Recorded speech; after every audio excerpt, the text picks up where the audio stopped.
So would you mind taking a minute to maybe tell the people a little bit about yourself and what led you even to this point? I mean, Virgil Frey isn't a, I can't name a single tournament team that you've been on, right? Like, you don't have an illustrious childhood of yourself playing paintball. So how'd you get here? How did you get to being the owner of Blast Camp? Yeah, so I came up to a time in my life when I was out of a job.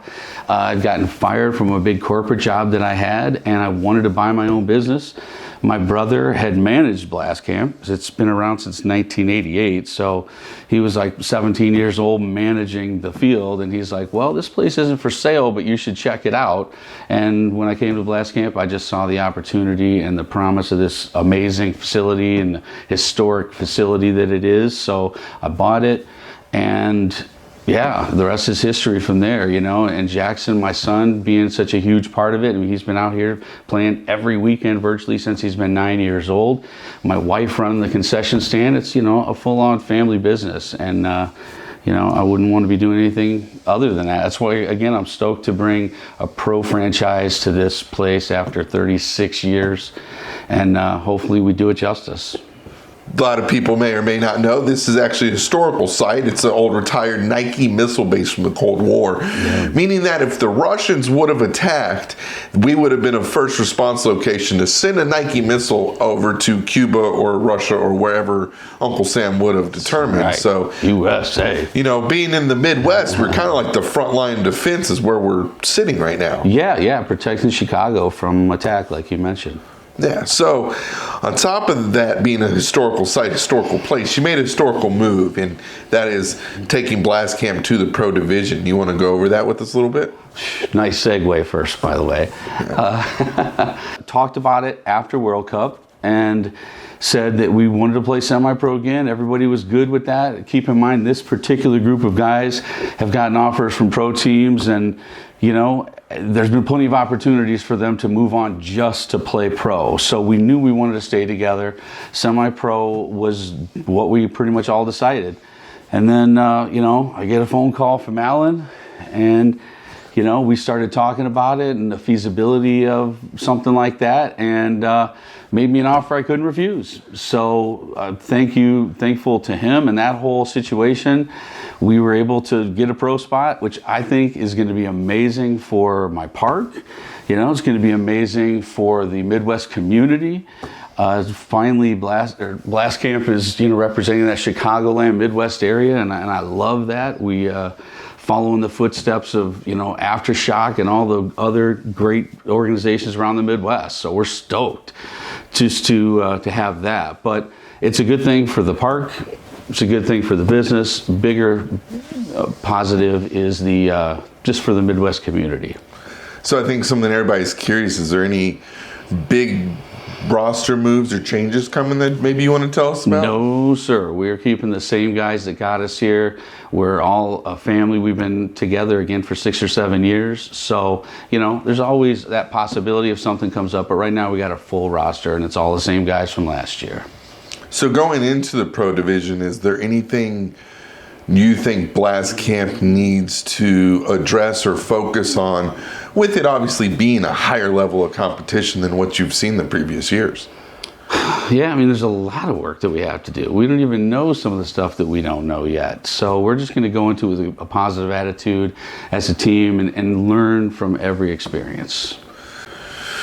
So Blast Camp's been around since the 80s, and so that's safe to say that you've had some pretty big teams practice here over the times? Yeah, we have some pictures of the Aftershock in like 1990 with little Rennick Miller out there, and some awesome stuff, really cool Midwest stuff. We've hosted tournaments in the past, in the late 80s, early 90s, some old school stuff. But our tournament scene started 8 years ago when Blast Camp Revolution started, and Jackson and a couple of buddies basically started a team, and we got it going.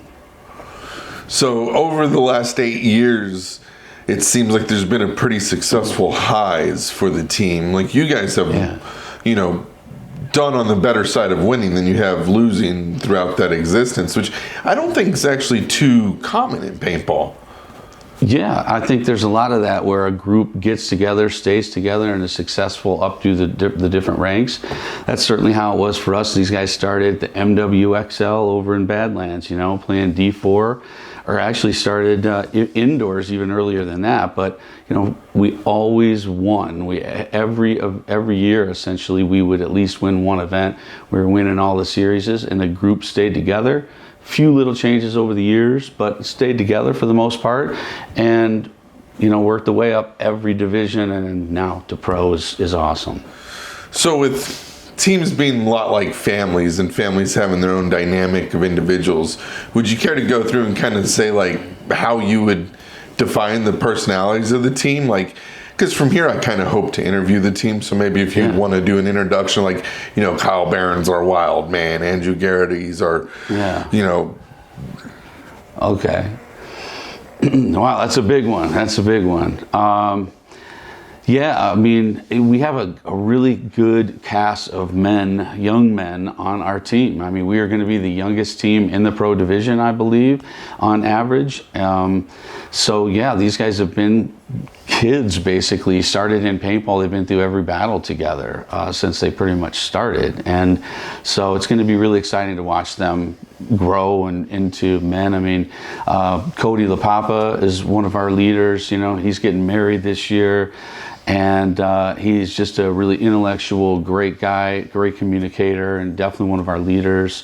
Obviously, there's Jackson, out here every day, essentially putting in work, and just totally lives his life paintball. He's a big leader that we have. So he's the guy that lives the furthest away, a couple hours. But he's just a dog. I mean, the guy is our biggest offensive threat, a really good guy off the field, incredible leader for us. And then there's Nathan, obviously. Again, him and Jackson started it all. They've been through every game together. Those two are just a great combo, and somebody that, there'll always be room for Nathan on a team. He's always the guy. Then we got Kyle Barron, the pirate of paintball. He's a good dude and a hard-working guy, literally out here every Saturday, Sunday, puts in more work than just about anybody, and is an awesome guy off the field. These guys, again, all know each other really well, and we all get along really well. Drew, real smart character, solid personality, keeps everybody on the level. And then there's Jesse, the old dog, man, teaching us all the new tricks. So he's, put in so much time and effort and energy into the team over the last few years. It's awesome to see him get a chance to play pro as well and live out his, dreams. So it's exciting. Over the last 8 years, do you think you could recall on what would be your fondest or highest memory with the team? Well, prior to this, my fondest and highest memory was watching Jackson play for Team USA in Amsterdam. That always gets me. That was the highest honor for sure. Besides that, I really feel like the 2022 Chicago event in the rain, where we beat FSU on a great move that Cody made up the side, won the MVP, in the rain. It was so Midwest, and I loved that. That was my highest memory. So you hear that a lot. Midwest paintball, it was so Midwest.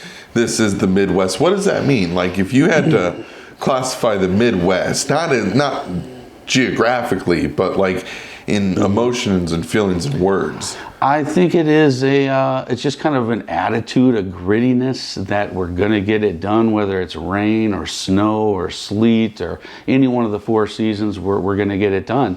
And Chicago and where we're at couldn't be more Midwest. So it's exciting. Like I say, it's a grittiness and just a willingness and want to get it done no matter what, showing up and getting it done. So on top of, taking Blast Camp to the next level by obtaining a pro spot through Allen at NRG, is there any big plans and direction you have to follow that up with the field, right? As you're leveling up one, are you going to level up the other? Yeah, absolutely. So we'll be adding more events this year, more, street ball style of events, some classic stuff. We still got our Mid-American X-Ball League. That's, going to be starting up with 4 events again this year. Night ball should be in the play at some point this year. We've built onto the facility. We got an elevated media deck. Redid some netting, did new pits. So a lot of exciting things going on out here. So with the field buying a pro spot, was Yeah. some of that done with the intentions of it being an investment? Since in paintball, we've seen the pro spots slowly become for sale more and more, meaning that they have an inherent value. But do you think it's going to go up over time? I mean, that's what I'm betting on. You know, I'm all in on the NXL. I think Tom and the whole crew over there is doing a bunch of great things. And I think we're on the cusp of, of growing this thing and possibly really getting it to where we all want it to be in the young life of paintball, really. So yeah, I'm all in on it. I think it will be a good investment. And at the end of the day, my hope is that, we can run this and keep it going for years. But even if things don't go as planned, 3, 4, 5 years up the road, I'm hoping I could sell it, at least get my money back, maybe make a little bit. So yeah, that's what I'm hoping on. What happens if Jackson still wants to play in 3, 4 years, though? You selling that spot? If the team's still here, or is that kind of one of those, they've all kind of aged out maybe, or I wouldn't say aged out, but a lot of people seem to take a break and then come back after they get married or have kids, right? Yeah, I mean, if once this primary group of players that we have right now that we've been on this whole journey with, I think once they start to get out of it, that would be one reason why I might want to move on.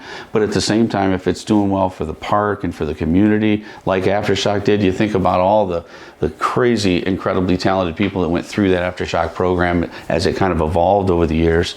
Maybe that's how it'll look. I'm not sure. So do you think having a pro team will bring more value and business to the park? Like, do we maybe get a hope to see more pro teams coming here to practice this year? Well, absolutely. I mean, I think, bringing more attention to the league, or more attention to the field because our involvement in the league, that's a good thing, I think, for paintball. But over that, though, Blast Camp is literally a place now where you can come out and play at a birthday party, and then come out to a drill night, and then come out to the player showcase, get on a team, play our Mid-American X-Ball League, and work yourself all the way up to being on a pro team. That's pretty cool for a paintball park. You say work your way up to a pro team. Now, that is realistic, but I think we should also emphasize how hard that will be. Because, even going from semi-pro to pro, you're not adding any players. The group of guys you have are so close-knit that I think Andrew Garrity might have been the last player to get added and, actually add it for more than an event or two, on the team. So... Yes, coming out to Blast Camp and making it on the team is possible, but you better have some Midwest grit, some determination, and a lot of time to put in. Yes, sir. Well said. Well, I just want to make it clear for our viewers, right? You're not coming here and it's not hopping on. Yeah, I mean, the guys that would break into that circle, into that thing, are the guys that are going to be out here every weekend grinding and getting to know everybody. And they're going to get the most benefit out of Blast Camp as well, because they're going to be hanging around the Cody LaPapas and the Nathan Albahassans of the world and getting a lot of knowledge from them. What do you think as an owner yourself personally, do you look forward to the most your first season in pro? What was the question? So as yourself personally, as an owner, Virgil Frey, what does he look forward to the most his first season in pro? As a pro team owner. I think seeing the growth of the guys. I mean, I kind of already see it now that they know that they're pro. I mean, Jackson's working out twice a day and watching more tape than he ever has. And guys are making nutritional decisions and doing things that they know they just need to level up a little bit. So I can't wait to see that in full action with these guys, because anything they've set their mind to do, they've done. So we'll see how it goes. So before we end this up, do you have a prediction you'd like to make of where you see Blast Camp performing in their first pro season? I mean, you can be modest. You can say, we'll wait to see. But I'm just curious if you have a feeling that says, I think this is about where we'll be. I think we're going to do pretty well. I think we have the advantage of kind of being able to surprise some teams that have never played us or don't know our guys. So I think we'll do all right. But I don't want to make any predictions. I just want to get in there and be humble and work hard. Sounds good. Well, before we end this, can you let people know where they should shop for all their paintball needs? So only one spot, the best source for paintball, lonewolfpaintball.com.